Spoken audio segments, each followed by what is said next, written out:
Shalom, selamat pagi buat kita semua. Sebelum kita mendengarkan firman Tuhan pagi ini, Inang Bible Pro mau mengajak kita untuk terlebih dahulu bersatu dalam doa. Mari kita berdoa. Bapa yang di sorga, kami bersyukur untuk kesempatan, berkat dan kasih Tuhan yang boleh kami rasakan di pagi hari ini.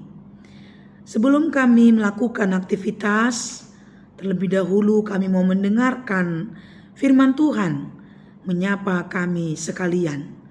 Bukalah hati dan pikiran kami, bukalah telinga kami ya Tuhan, untuk mau mendengarkan firman-Mu.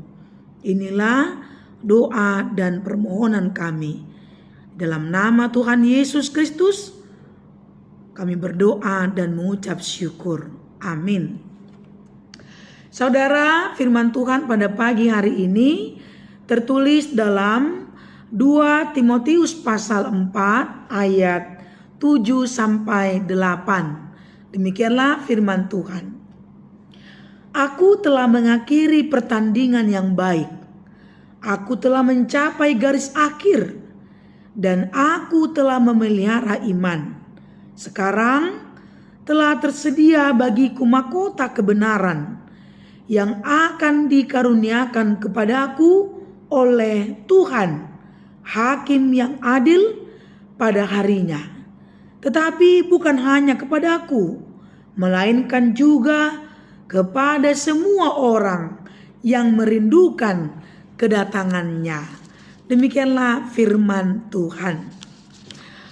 Saudara, ada istilah di orang Batak berkata martona sebelum marujungulu, atau diartikan sebagai nasihat terakhir sebelum seseorang itu meninggal. Kita melihat dalam 2 Timotius pasal 4 ini adalah pasal yang terakhir.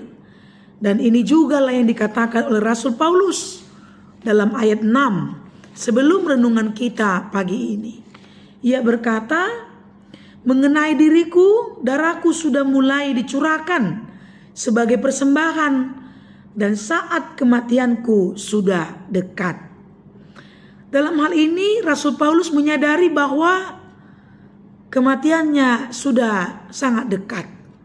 Dan sebelum dia meninggal, dia menyampaikan pesan, menyampaikan pengajaran yang terakhir kepada Timotius yang adalah anak rohaninya, sebagai pesan yang harus Timotius ingat dan lakukan dalam hidupnya.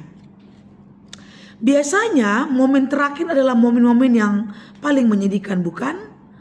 Momen terakhir biasanya adalah kata-kata yang sangat mengandung bawang atau kata-kata pesan-pesan yang sangat menyedihkan karena mengandung perpisahan.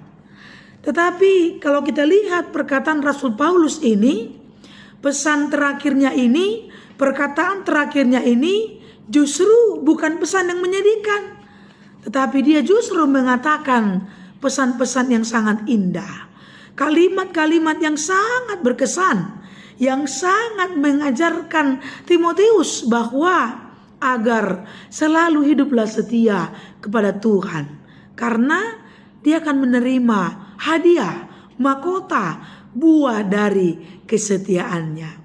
Rasul Paulus berkata dalam renungan kita ini, dia katakan, aku telah mengakhiri pertandingan dengan baik. Kedua, aku telah mencapai garis akhir. Yang ketiga, aku telah memelihara iman. Dan yang terakhir dia katakan bahwa dia akan menerima upah, mahkota, buah dari kebenaran, iman, kesetiaan yang dia lakukan. Inilah kata-kata indah yang Rasul Paulus ungkapkan kepada Timotius dan kepada semua orang percaya. Dalam arti Rasul Paulus mau katakan bahwa dia telah menjalankan tugasnya dengan baik selama dia hidup. Hidup yang dia gambarkan seperti pertandingan yang sudah dia hampir selesaikan. Dalam pertandingan itu, dalam hidupnya itu, dia tetap setia, dia tetap percaya, dia tetap teguh berpegang kepada imannya kepada Tuhan. Walaupun hidup yang dia jalani bukanlah hidup yang mudah, seperti mengatakan sudah selesai, bukan. Tapi hidup yang penuh dengan tantangan. Tapi dalam tantangan itu, dalam pergumulan itu, dalam kesedihan itu, dalam kepahitan itu, dia katakan bahwa dia telah memenangkan pertandingan itu dengan baik. Dia mencapai garis akhir dengan setia kepada Tuhan, bukan dengan asal-asalan. Seperti bahasa-bahasa lelucon saat ini, orang Batak sering berkata, asal ma mangulu, asal ma sikola, asal ma karejo, asal ma wisuda, dan asal. Tapi di sini Paulus bukan persoalan telah selesaikan, tapi persoalan yang paling penting adalah bagaimana dia menyelesaikan tugasnya, menyelesaikan hidupnya, menyelesaikan panggilannya, menyelesaikan perjalanan hidupnya dengan bukan asal-asalan, tapi dengan hati yang setia, hati yang percaya, hati yang taat kepada Tuhan. Baik suka, baik duka, dia tetap percaya Tuhan. Baik pada saat sakit maupun pada saat dia sehat, tetap percaya kepada Tuhan. Baik pada saat dia berhasil atau pada saat dia gagal, tetap percaya kepada Tuhan. Inilah yang dilakukan oleh Rasul Paulus, yang juga harus kita teladan dalam hidup kita. Mari tetap setia pada Tuhan dalam menjalani pertandingan hidup ini. Selesaikan pertandingan kita dengan baik. Tidak peduli bagaimana hasilnya, tapi yang paling utama itu adalah bagaimana kita menjalaninya.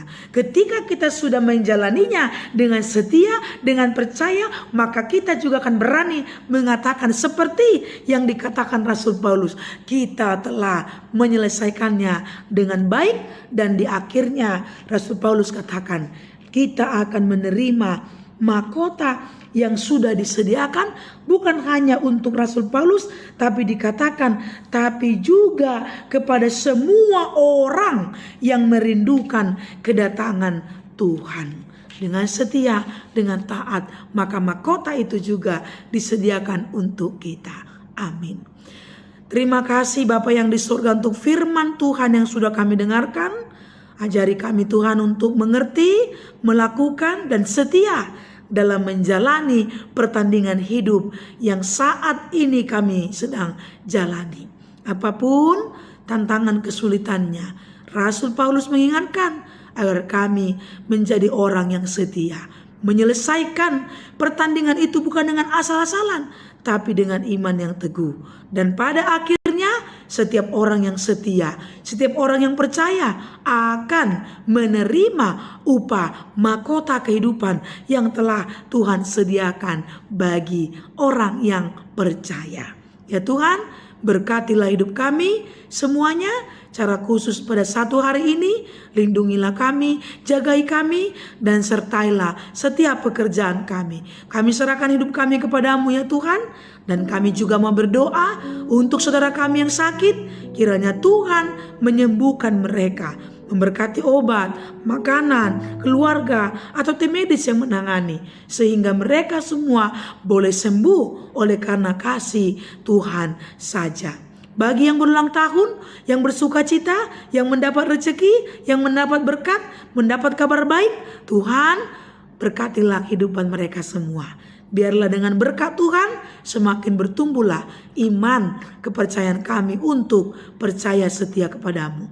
Bapa yang di sorga, akhirnya kami mohon ampunilah dosa-dosa kami, agar kami layak meminta dan menerima berkat Tuhan. Biarlah bukan kehendak kami yang terjadi, melainkan kehendak Tuhanlah. Inilah doa dan permohonan kami.